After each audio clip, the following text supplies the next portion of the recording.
would now like to call upon the Honourable Murray Scott, Speaker of the Nova Scotia House of Assembly, for welcoming remarks.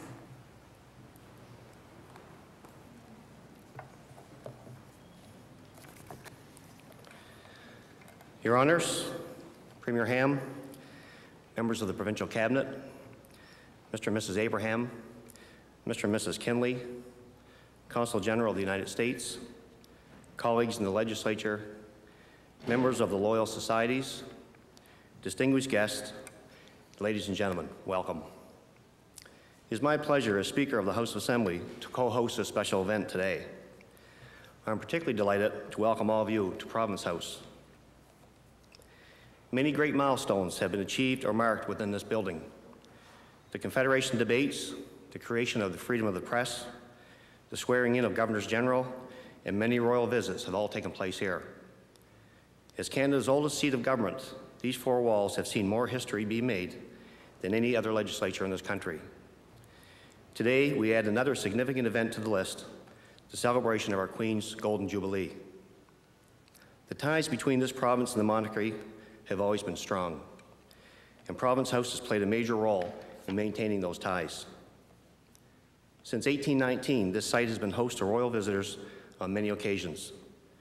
The two throne chairs that you see behind me were specifically commissioned for royal visits. One was constructed in honor of the July 1860 visit of the Prince of Wales, who later became King Edward VII. The other dates back to the royal visit of 1939 and was made specifically for Her late Majesty Queen Elizabeth, the Queen Mother. More recently, Her Queen Majesty Elizabeth II, Queen of Canada, was present for the ceremony in 1994 marking Province House as a National Historic Site. The monarchy has both directly and indirectly had an impact on the prominence of this building. This is just one of the many reasons why we wanted to mark the Queen's successful 50-year reign in a permanent way. When contemplating what to do, we realized that a commissioned piece from the Nova Scotia College of Art and Design was the most appropriate fit. The legacy art piece we will unveil today is special, not only because it commemorates the Queen's 50th anniversary, but also because of the significant tie the college has with the monarchy in another golden celebration.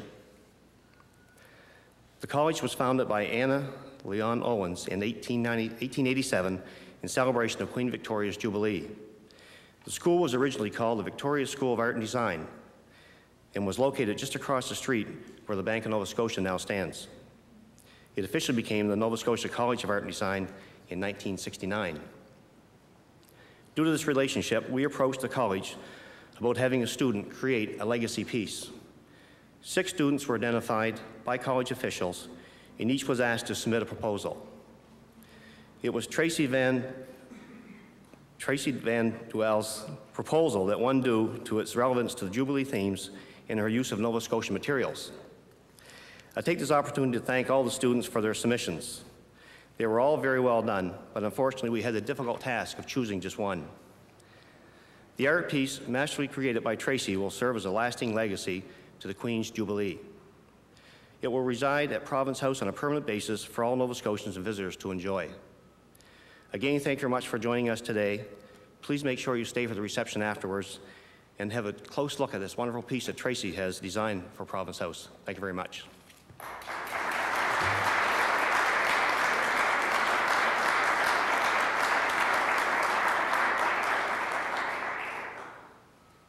I would now like to call upon the Honourable John Ham, Premier of Nova Scotia, for remarks.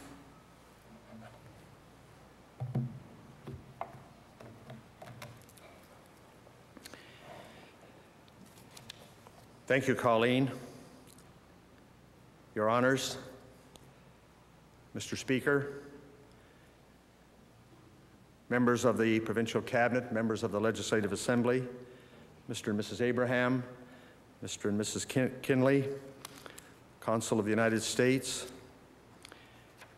our artist, Tracy Van Duel, members of the Loyal Societies, all our distinguished guests, ladies and gentlemen, welcome. Today's event is our way of marking an incredible milestone. As we all know, 2002 marks the Golden Jubilee, the 50th anniversary of Her Majesty Queen Elizabeth II assuming the throne. I would like to thank the members of the Provincial Jubilee Committee, whose hard work and dedication have made the Jubilee year in Nova Scotia a tremendous success. All too rarely in our fast-paced modern lives are we given an opportunity to place things in a larger perspective. Today, as we look back over the remarkable reign of Queen Elizabeth II, we have an opportunity to do just that. Our world has changed much over the last 50 years. During her reign, the Queen has seen the world recover from a darker era and enter a half-century characterized by democracy, prosperity, and hope. Throughout this remarkable transition, the stability, the courage, and dignity of Her Majesty have encouraged us not to fear change, but instead to embrace it. And changed we have. The Nova Scotia and Canada before us today are far removed from that which existed when Queen Elizabeth II took the throne. We have matured as a province, as a country, and as a people. This maturity was not impeded by Canada's colonial roots, but instead was fostered by it. As we have developed new traditions, we have come to appreciate all the more dearly the importance of those that we have inherited. Nova Scotians themselves have a special link with the monarchy. The Queen has visited Nova Scotia several times during her reign, most recently in 1994, when she visited this very building to help commemorate the 175th anniversary of Province House, the oldest legislature of its kind in the entire Commonwealth. The Golden Jubilee provides us an opportunity to take pride in our heritage and recognize the unique contributions to a common history. The Queen, our Queen, represents a Commonwealth based around enduring freedoms, remarkable diversity, and a tradition of lasting peace. The Queen serves as a remarkable symbol of the common values we share.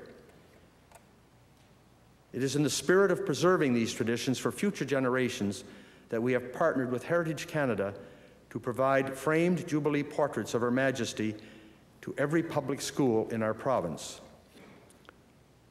Let us not make this event just a reflection of the past. Instead, let us celebrate the exciting opportunities that our future holds. That is why we have raised the Jubilee flag outside. That is also why we are unveiling a legacy art piece created by one of Nova Scotia's most talented young artists, Ms. Tracy Vandeweele. This piece, to be displayed at Province House, will remind us of our impressive heritage while serving as an example of the creative frontiers of our future. To celebrate the legacy it represents is to celebrate a legacy of hope, the legacy of Her Majesty, Queen Elizabeth II. Thank you.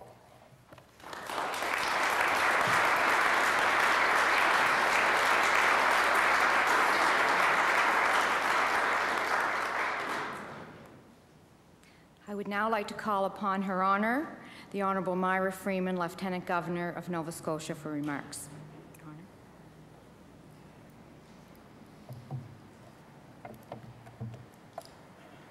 Thank you, Colleen. Premier Ham, members of the Provincial Cabinet, Mr. and Mrs. Abraham, Mr. and Mrs. Kinley, Consul of the United States, members of the Loyal Societies, President Greenhalgh, Artist Tracy, fellow Nova Scotians, good morning. As the Queen's representative in Nova Scotia, it is a pleasure to take part in this milestone celebration. Not only is this a momentous year for Her Majesty, Queen Elizabeth II, it is also a significant year for this province and this country. It was on February the 6th, 1952, that Queen Elizabeth became the Queen of the Commonwealth and Queen of Canada. Not since Queen Victoria has any monarch reigned for 50 years. Our Queen's successful reign has meant continuous support for and commitment to our country. The flag and the legacy piece to be unveiled are symbols of her representation for the past 50 years. The flag, which we raised this morning, incorporates the Jubilee emblem, the Canadian maple leaf symbol with the royal cipher and St. Edward's crown. It signifies the close relationship Canadians have always maintained with the monarchy. And the art piece, which we are about to see, conveys the connection between Nova Scotia and the monarchy. I congratulate Tracy Vanderweel, our own Nova Scotian student, who designed and produced it at one of the finest learning institutions, Nova Scotia College of Art and Design. The piece is made from Nova Scotian materials and incorporates symbols that signify our royal ties, ties that began in and have been strengthened since the 18th century. Both the flag and the art piece will serve as legacies of the Queen's Golden Jubilee. The Queen's wish has been that all Jubilee celebrations throughout the Commonwealth focus on giving thanks, recognizing community accomplishments, particularly volunteer contributions, and looking to the future, as well as reflecting on the past. As the patron of the Boy Scouts and as the patron of the 78th Highlanders, I was pleased to